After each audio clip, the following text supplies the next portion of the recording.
प्रतीक्षा में हैं जब हम तक आंकड़े उपलब्ध कराए जाएंगे। PSLV C62 EOS N1 mission के तहत एक भू प्रेक्षण उपग्रह EOS N1 का प्रक्षेपण 505 किलोमीटर की सूर्य तुल्यकालिक कक्षा में 97 डिग्री के झुकाव के साथ किया जाना है।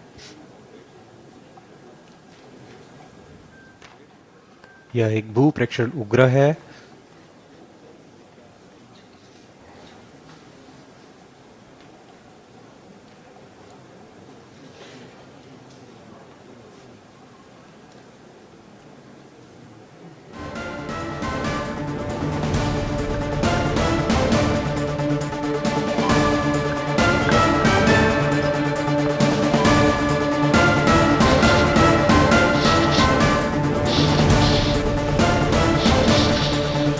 ఇస్రో శాస్త్రవేత్తలంతా కూడా స్క్రీన్లకు అతుక్కుపోయారు, తీక్షణంగా చూస్తున్నారు, డేటా కోసం వెయిట్ చేస్తున్నారు.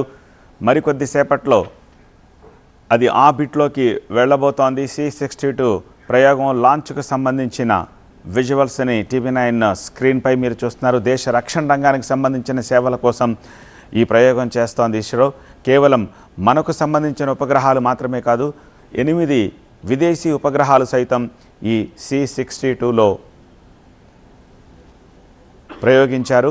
నిప్పులు చిమ్ముకుంటూ నింగికెగిసిన PSLV C62 visuals right side, అలాగే దాని గమనాన్ని ఇస్రో శాస్త్రవేత్తలు పరిశీలిస్తోన్న విజువల్స్ లెఫ్ట్ సైడు స్క్రీన్పై చూస్తున్నాం.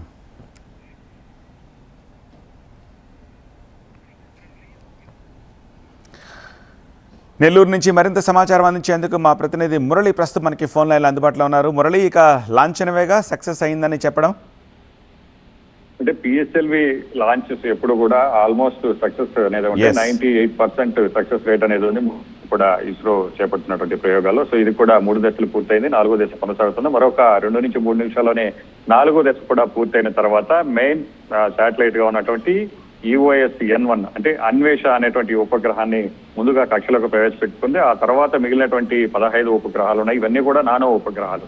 సో స్పెయిన్ అలాగే సింగపూర్ కు సంబంధించినటువంటి ఈ శాటిలైట్లు అన్ని కూడా ముందుగా పంపుతారు. ఆ తర్వాత మన దేశానికి సంబంధించినటువంటి మిగిలినటువంటి అంటే ఇవన్నీ కూడా కమర్షియల్ శాటిలైట్లు, వివిధ యూనివర్సిటీలకు సంబంధించి చేపడుతున్నటువంటి ఎక్స్పెరిమెంట్ కి సంబంధించినటువంటి ఉపగ్రహాలు ఇవి. వాటిని కూడా కక్షలోకి ప్రవేశపెడతారు.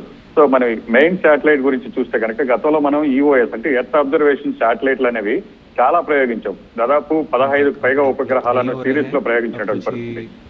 ఇవన్నీ కూడా ఎందుకు దోహదపడతాయి? సో మనం మాట్లాడుకుంటూ ఉంటాం దేశ రక్షణకు సంబంధించి ఉపయోగపడతాయని చెప్పి.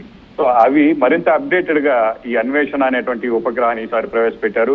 సో మొత్తం క్లారిటీ HD పిక్చర్స్ వీటి ద్వారా ఈ ప్రయోగం ద్వారా మనకు అందుతాయి.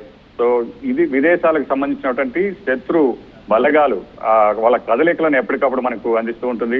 సో ఎగ్జాంపుల్ రీసెంట్ గా జరిగినటువంటి ఆపరేషన్ సింధూర్ చూసాం మనం.